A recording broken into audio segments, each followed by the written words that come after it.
تقريبا انت اتفرجت على اكتر من 100 فيديو عن تطوير الذات، وتقريبا برضو انت ما اتغيرش فيك اي حاجه. انت ممكن اصلا ما تفتكرش الفيديوهات ديت كانت بتتكلم عن ايه، وانا مش جاي الومك لان انا كمان كنت كده. كنت بشوف الفيديو واتحمس واقول خلاص هي ديت نقطه التحول، واصحى تاني يوم ولا اكن حصل اي حاجه. بفتح السوشيال ميديا وافضل قاعد ما اعملش اي حاجه. ايه اللي بيخلينا نعيش في وهم التغيير بس ما بنتغيرش؟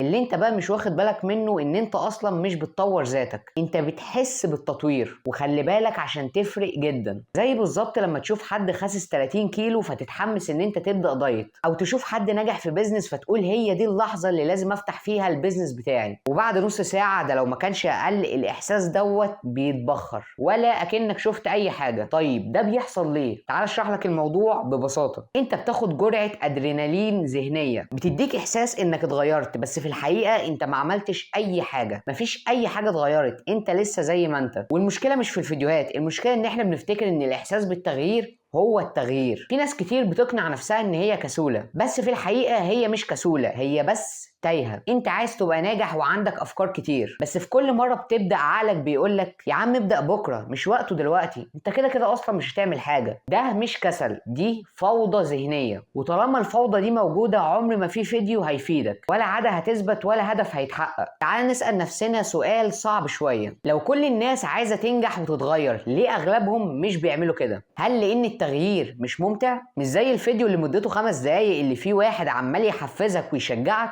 الحقيقه ان التغيير الحقيقي متعب جدا وممل احيانا، ومفهوش تحفيز ولا تشجيع. انت لوحدك. هو قرار انك تصحى بدري حتى لو جسمك مش عايز كده. هو اختيار انك تقول لا الحاجه انت بتحبها عشان حاجه انت بتحلم بيها. ايوه يا صديقي، عقلك بيخدعك. عقلك بيحب الراحه وبيكره اي حاجه جديده، وبالنسبه له اي تغيير هو تهديد ليك ولازم يحميك منه. يعني لما تسيب السوشيال ميديا وتبدا تخطط لاهدافك، عقلك هيقولك ابدا يوم السبت احسن، يا عم لسه بدري. ده اسمه نظام المقاومه الداخليه، والنظام دوت مش هتتغلب عليه بشويه كلام تحفيزي، ده بيتغلب عليه بنظام مضاد، عاده ثابته ومحيط صحي ومتابعه يوميه. عارف المشكله فين؟ ان دايما خطتك في التغيير مثاليه قوي. تقول هصحى الساعه 5 واقرا ساعه واتمرن ساعه واخلص شغلي ومذاكرتي وانام بدري، ولما ما تكملش اليوم وكل اللي خططت له ده يبوظ بتسيب كل حاجه. احنا مش محتاجين نخطط احسن، احنا محتاجين نبدا ابسط. حاول دايما ان انت تبدا بحاجه بسيطه جدا، تقرا صفحه كل يوم او تجري لمده 10 دقائق. التراكم هو اللي بيخلق التغيير، مش التغيير الكبير مره واحده. فلو انت مكمل فيديو لحد دلوقتي فانت لسه فيك حته عايزه تتغير. بس اسمعني كويس، التغيير الكبير مش هيجي عن طريق الفيديو. التغيير بيبدا من قرار انت لازم تاخده. عايز فعلا تتغير؟ اقفل التليفون بعد الفيديو دوت واكتب عاده واحده هتبدا بيها النهارده، وما تستناش يكون مودك حلو، عشان لو فضلت مستنيه هو مش هيجي وانت مش هتتغير. وبس كده يا صديقي، لو عجبك الفيديو ده ما تنساش تعمل لايك وتشترك في القناه عشان عايزين نوصل 1000 سبسكرايب. وبس كده يا صديقي، انا البوصله وجاي في طريقك.